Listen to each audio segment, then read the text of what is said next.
বাংলাদেশকে সক্ষম রাষ্ট্র হিসেবে গড়ে তোলা এই মুহূর্তে অন্যতম এজেন্ডা হওয়া উচিত। এজন্য সুশাসন, গণতান্ত্রিক চর্চা বাড়ানোর পাশাপাশি দরকার আগামীর রাজনৈতিক বন্দোবস্ত।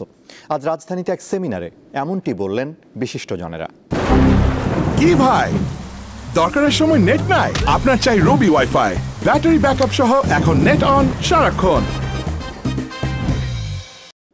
অর্থনীতিবিদ হোসেন জিল্লুর রহমানের লেখা অর্থনীতি, শাসন ও ক্ষমতা যাপিত জীবনের আলেখ্য বইয়ের মোড়ক উন্মোচন উপলক্ষে শনিবার রাজধানীর সিরডাপ মিলনায়তনে আলোচনার আয়োজন করা হয়।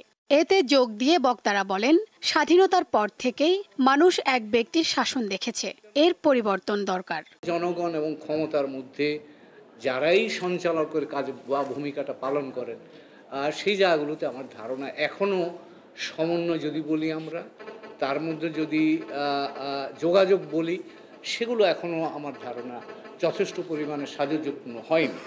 সিঙ্গাপুর এখন তাদের স্বাধীনতার ৬০ বছর উদযাপন করছে, আমরাও কিন্তু ৫৪ বছরে পদার্পণ করেছি, কিন্তু দেখেন তাদের মাথাপিছু আয় প্রায় ৯৪,০০০ ডলার, আর আমাদের মাথাপিছু আয় ইনফ্লেটেড ধরে নিল ৩,০০০। দেশের কোথাও সুশাসন ও নিয়ন্ত্রণ নেই বলে মন্তব্য করেন বিএনপি মহাসচিব।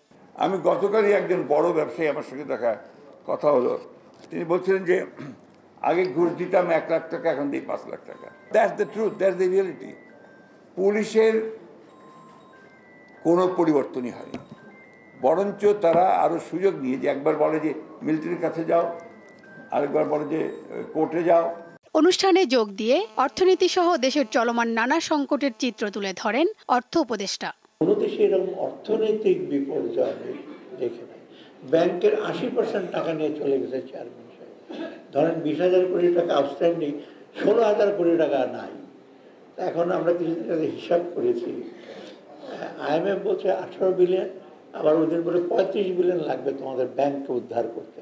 অর্থনীতিবিদ হোসেন জিল্লুর রহমান বলেন, সক্ষম রাষ্ট্র গড়তে সবাইকে দায়িত্বশীল হতে হবে।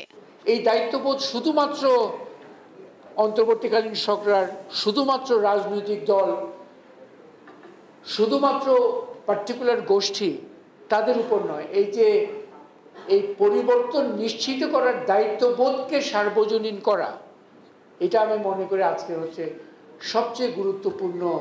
এই যে ক্ষমতার একটা কলুষিত মডেল, এটাকেও কিন্তু বিতাড়িত করতে হবে। তিনি দাবি করেন, গত ১৫ বছর দেশের অর্থনীতি ও শাসন ক্ষমতা সঠিকভাবে পরিচালিত হয়নি।